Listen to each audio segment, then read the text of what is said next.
शरद पवारांनी लोकांना निवृत्त करण्यापेक्षा स्वतः निवृत्ती स्वीकारली पाहिजे। मराठा समाजाला आरक्षण नाकारण्याचं काम पवारांनी केलं, त्याचं प्रायश्चित्त करावं, राधाकृष्ण विखे पाटलांचा निशाणा। बहुराष्ट्रीय स्पर्धेमध्ये भारतानं खेळू नये अशी भूमिका भारतवासियांची नाही। ऑपरेशन सिंदूरमध्ये आतंकवाद्यांचे अड्डे उद्ध्वस्त केले, आशिष शेलार यांची प्रतिक्रिया। तर जिथे पाक नावं तिथे विरोध असेल तर उद्धव ठाकरे आलेपाक सुद्धा खाणं बंद करतील, शेलारांची टीका। 26 महिलांचं कुंकू पुसलं आणि त्यांच्याशी तुम्ही क्रिकेट खेळता, लाजा वाटत नाही का? संजय राऊत आक्रमक। तर कालच्या मॅचमध्ये फिक्सिंग झाल्याचाही राऊतांचा दावा। भारतीय खेळाडूच अस्सल वाघ, पहलगामच्या दुर्दैवी घटनेनंतर सुद्धा परदेशातील पर्यटनामध्ये रमलेले उद्धव ठाकरे कागदी वाघ, त्यांना विजयाची भाषा कधी कळलीच नाही, भाजपच्या केशव उपाध्ये यांची टीका।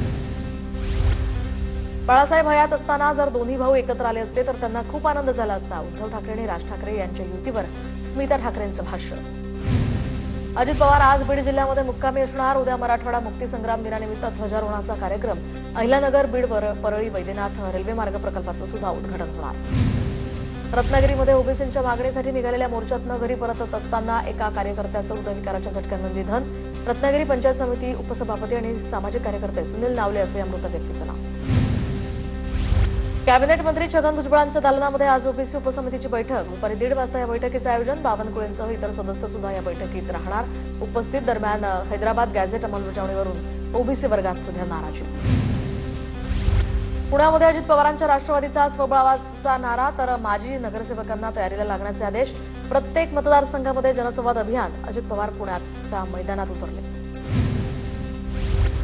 स्थानिक स्वराज्य संस्थांच्या निवडणुकीच्या पार्श्वभूमीवर आता अजित पवारांच्या राष्ट्रवादीचे 19 सप्टेंबर रोजी नागपुरात चिंतन शिबिर। राज्यभरातील सुमारे 550 पदाधिकारी यामध्ये सहभागी होणार। काही जिल्ह्यातील पक्ष संघटनेमध्ये फेरबदल होण्याची सुद्धा शक्यता। शिवतीर्थावर आज मनसे अध्यक्ष राज ठाकरेंच्या हस्ते मनसेच्या विविध भागातील नवीन रुग्णवाहिकांचं अनावरण। सकाळी 10 वाजता होणार अनावरण। शिंदेंनी बाळासाहेबांचा फोटो लावणं बंद करावं। शिंदेंनी आमच्याऐवजी अमित शहांच्या मुलाला प्रश्न विचारावा। भारत पाक सामन्यानंतर राऊतांचा हल्ला। पंतप्रधान मोदींच्या वाढदिवसानिमित्त केंद्रीय मंत्री मुरलीधर मोहोळ यांच्यातर्फे उद्या रात्री 8 वाजता ड्रोन लाईट शोचं आयोजन। 1000 ड्रोन शोच्या माध्यमातून मोदींना वाढदिवसाच्या शुभेच्छा दिल्या जाणार। पंतप्रधान मोदींच्या अमृत महोत्सवी वाढदिवसानिमित्त महाराष्ट्रातील कौशल्य विकास विभागातर्फे स्वच्छता अभियान राबवलं जाणार। हजारो विद्यार्थी एकत्र येऊन 750 गावांमध्ये स्वच्छता अभियान राबवणार। तर उद्या या उपक्रमाचा शुभारंभ।